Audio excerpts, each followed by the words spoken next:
The convoy of 5 UN cars contains a team of weapons inspectors, embarking on an exercise that may bring the West into this civil war. Their departure follows 2 days of negotiations on the ground by the UN's Angela Kane. What do you think the weapons inspectors are going to achieve today? No response, but the delay of in total 5 days will make it more difficult for them to establish whether Syria gassed its own people. But if they do, the question then is, how will the West respond? Is it even possible there could be some kind of military strike against Syria this week? I'm not going to rule anything in or out. I'm not going to speculate about that in public. Is it possible to act on chemical weapons? Is it possible to respond to chemical weapons without complete unity on the UN Security Council? I would argue, yes, it is. The district of Zamalka is a wasteland full of snipers. Both sides supposedly called a ceasefire, but there are reports today that the inspectors have been targeted by gunfire, which could intimidate and hamper them in getting to work.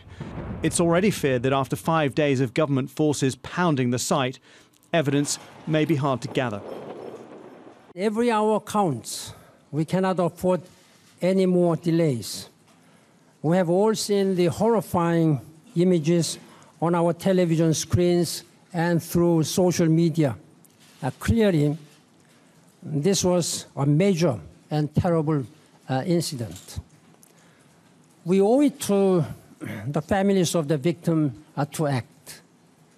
All those in Syria have a stake in finding out the truth. The whole world should be concerned about any threat or use of chemical weapons.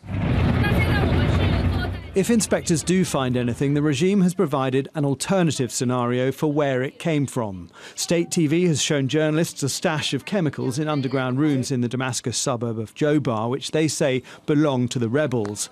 But that hasn't convinced the French foreign minister, who is now considering his country's response. The decision hasn't been taken yet. What is now clear, thanks to converging accounts, is what I call a chemical massacre. What's also certain is that this massacre originates from Bashar al-Assad's regime. There has to be a proportionate reaction to act with determination and calm, and that is what will be decided in the coming days. Reporters also met a handful of government soldiers in hospital beds who claimed to be victims of a rebel chemical attack. If this is a pantomime, Russia is singing along, warning Washington not to do what it did in Iraq over Saddam's apparent weapons of mass destruction. If the inspectors actually going today have the right equipment with them, and if they can prove by identifying certain either carriers or certain elements that only the regime will have, that will be further evidence, at least to get some kind of legal way of moving against President Assad. Indeed, evidence may well be found. Angela Kane's inspectors need to get as close as possible to the point of detonation and examine soil samples and human tissue. To explain what happened here, the inspectors have a sombre and difficult task ahead. The options facing Western leaders are equally grim. Jason Farrell, Sky News.